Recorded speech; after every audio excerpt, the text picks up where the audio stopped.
이번 불수능 영어에서 97점을 받은 학생이 풀이한 비법으로 1등급 3.11%의 답답함을 해결하겠습니다. 수능 영어 23번, 24번, 33번, 34번, 37번 풀이 영상에서 이번 수능 영어가 논란이 되기 전에 논란이 되는 문제를 명쾌하게 풀이했는데 바로 그 비법으로 오늘은 딱 두 문제만 풀어보겠습니다. 지난번 영상과 이번 영상처럼 문제를 풀면 단어를 조금 몰라도 해석이 조금 덜 돼도 시간이 부족하지 않게 1등급이 될 수 있습니다. 그럼 29번 문제입니다. 문법 문제를 풀 때는 보통 뭐가 틀렸지? to 부정사인가? ing인가? 관계대명사인가? 이런 마인드로 접근을 합니다. 그런데 그러면 안 됩니다. 뭐가 틀렸지? 어떤 문법이 적용되지? 라고 생각하고 문법 지식을 동원하는 순간 망합니다. 수능 문법 문제에는 문법을 위한 문법은 안 나옵니다. 언어의 유창성과 정확성을 묻는 문제가 문법이고, 그래서 영어 어순에 맞춰서 영어 순서에 맞는 해석으로 접근해야만 헤매지 않고 빠르게 정확한 답을 고를 수 있습니다. 즉, 밑줄 문장을 어순에 맞게 해석하면 덜커덩하는 곳이 나옵니다. 그곳에서부터 생각을 시작해야 합니다. 그래서 보기 1번에 해석을 먼저 보면 우리는 거의 영리하지 않다. 충분히 개인으로서 이렇게 됩니다. 여기까지 해석을 보면 두 가지가 생각나야 됩니다. 첫 번째는 내용적으로 충분히 영리하지 않다라고 했는데 거기에 대한 보충 설명이 내용적으로 필요하고, 또 우리가 문법적으로 누구나 들어봤을 것 같은 enough가 오면 뒤에 to가 나온다는 겁니다. 그래서 뭐뭐 할 만큼 충분히 이런 뜻으로 다 알고 있습니다. 그래서 이 두 가지 사실을 염두에 두고 보기 1번을 보면 해결할 만큼 충분히 이렇게 되니까 내용적으로도 덜컹거리는 곳 없이 잘 연결이 되고 우리가 다 알고 있는 enough to로도 잘 연결됩니다. 그래서 틀린 곳이 없습니다. 그 다음 보기 2번을 확인하려면 문장의 시작으로 가야 되는데, 그래서 거꾸로 올라가다 보면 여기 and가 있습니다. 그래서 여기 and부터 문장을 읽어볼 수 있습니다. 그래서 해석해보면 사회적인 설비가 사용되는 모든 그룹의 수렵인들에 의해서 이렇게 되고, 이 being이 맞으려면 수식해야 되니까 너무 복잡한 이렇게 되는데 일단 1차적으로 덜컹거립니다. 해석이. 왜냐하면 사회적인 설비가 이랬으면 사회적인 설비가 어떻다라는 설명이 필요하니까 여기는 일반적으로 동사가 올 확률이 높습니다. 그런데 이게 수식을 하는 형태로 왔으니까 이 foragers를 수식하든가 아니면 arrangement를 수식하든가 이렇게 수식하는 형태로 왔으니까 그 뒤에 동사가 있을 수도 있습니다. 그래서 뒤에를 마저 읽어보면 모든 개인들이 만들어내기에는 이렇게 하고 문장이 끝납니다. 그러니까 동사가 없습니다. 그러면 이 2번에 being이 맞으려면 문장이 이런 형태로 쓰여야 됩니다. and 앞에서 주어와 동사가 있고 그 다음에 어떤 명사가 있고 그 다음에 and가 나오고 여기에 또 명사가 나온 겁니다.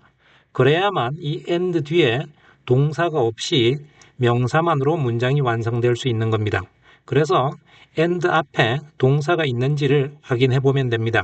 그래서 and 앞으로 가보면 여기 문장에 보면 동사가 보이지 않습니다.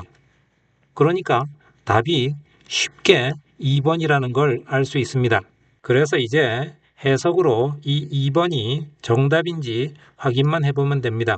그래서 해석을 해보면 패키지가 도구의, 그리고 채집 기술의, 그리고 생태적 지식의, 그리고 사회적 설비의 사용되는 모든 그룹의 수렵인들에 의해서 이렇게 됐으니까 2번은 동사가 와야 되겠죠. 그래서 동사로 이어서 해석해보면 너무 복잡하다. 개인들이 만들어내기에는 이렇게 되니까 해석도 매끄럽게 잘 되고 여기는 동사가 필요한 자리가 맞습니다. 그런데 이 2번의 해석에서 주의할 점을 학생의 입장에서 보면 이 arrangement가 배열인지 준비인지 설비인지 그걸 바로 모를 겁니다.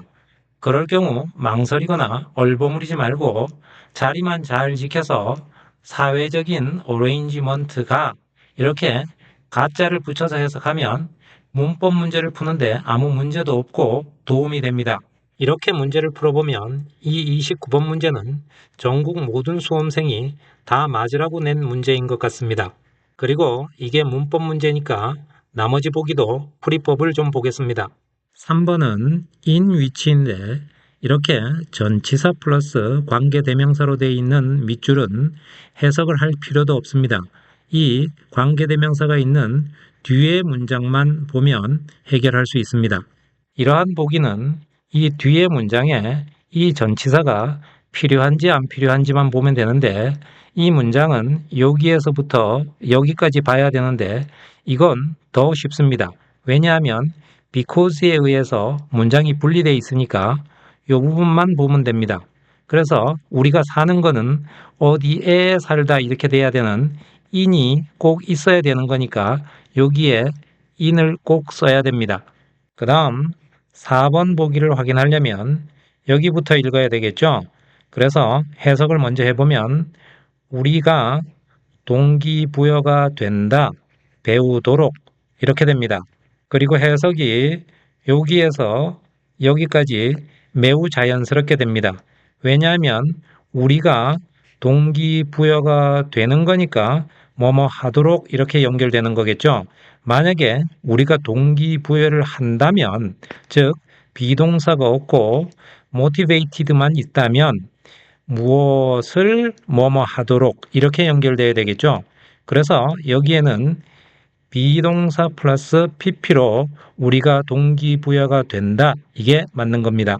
그 다음 5번은 이 greatly가 that에 이어지는 거니까 이 that 뒤에 이 부분만 해석을 해보면 됩니다. 그런데 너무 쉽게 연결이 됩니다. 왜냐하면 엄청나게 능가하는 이렇게 되니까 그냥 해석이 자연스럽게 동사를 greatly가 수식해주면서 that이 왔으니까 수식해주는 겁니다. 그래서 엄청나게 능가하는 이렇게 말이 잘 되니까 틀린 곳이 없는 겁니다. 이렇게 보기를 다 살펴봤는데 제가 처음에 문법 문제는 뭐가 틀렸지? 어떤 문법이 적용되지? 라고 생각하고 문법 지식들을 동원하면 안 된다고 했는데 앞으로 문법 문제를 풀 때는 오늘 풀이한 것처럼 이렇게 접근해 보세요. 그 다음 39번 들어갈 위치 문제는 너무 쉽게 풀 수 있습니다. 이 문제의 풀이 순서는 제일 먼저 첫 문장을 읽고 개요를 파악하고 주어진 박스 문장에서 힌트어를 찾습니다. 그리고 보기는 주어 동사의 독해로 빠르게 해결합니다. 그래서 첫 문장을 해석 먼저 해보면 비디오 게임은 가지고 있다. 그것 자신의 모델을 현실에 대한 그리고 그것은 내부적이다. 그것 자체로 그리고 분리되어 있다. 게임자의 외부 현실과 그리고 게임자의 신체적인 공간과 그리고 아바타의 신체적인 공간과 이렇게 해석이 됩니다. 그러면 이 첫 문장에서 개요의 핵심은 비디오 게임은 게임자와 아바타가 분리되어 있다는 게 핵심입니다. 그러면 이제 주어진 문장에서 힌트어를 찾아보겠습니다. 차이는 이렇게 했는데 힌트어가 바로 나옵니다. 즉, 이 문장의 앞에는 공통된 부분이 나오고 이 문장의 뒤에는 차이점이 나올 겁니다. 그러면 일단 해석을 마저 해보겠습니다. 차이는 행동이 게임 세계에서의 오직 탐색되어질 수 있다는 것이다. 가상세계의 신체적 공간을 통해서 아바타의 이렇게 됩니다. 여기서 이 주어진 문장의 힌트어는 차이점인데 즉 가상세계와 현실세계의 차이점을 말하는 겁니다. 그러면 이제 각 보기 문장에서 주어 동사의 해석을 통해서 차이점이 생기는 지점, 즉 가상세계에서 현실세계로 가든 현실세계에서 가상세계로 가든 바로 그 전환의 지점을 찾으면 됩니다. 그러면 보기 1번 아바타의 신체적인 공간은 그 다음 여기는 안 읽습니다. 왜냐하면 주어 동사의 독해로 핵심만 파악하면 되기 때문입니다. 그래서 아바타의 신체적인 공간은 유일한 방법이다. 여기까지만 읽어도 분리된 게 없습니다.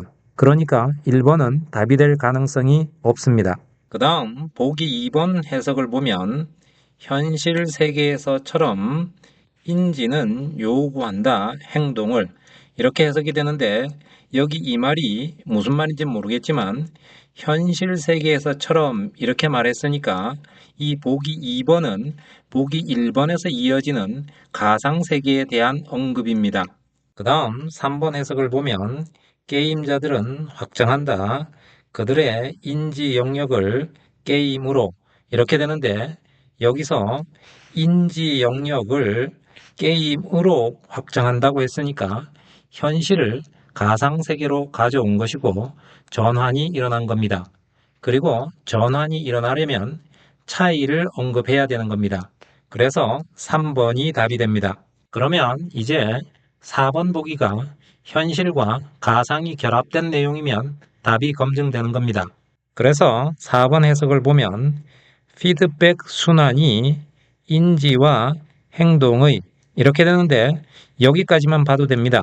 왜냐하면 주어만 보더라도 인지와 행동의 순환이라고 했으니까 뒤에는 안 봐도 현실과 가상의 결합이 맞습니다.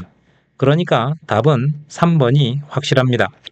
39번을 이렇게 풀었는데 이 문제에서 실제 해석을 한 건 몇 문장 되지도 않고 어려운 인지와 행동 같은 말은 깊이 생각도 안 했습니다. 물론 이렇게 풀려면 정확한 풀이법에 의한 연습이 필요합니다. 이게 바로 97점 학생의 풀이 비법입니다.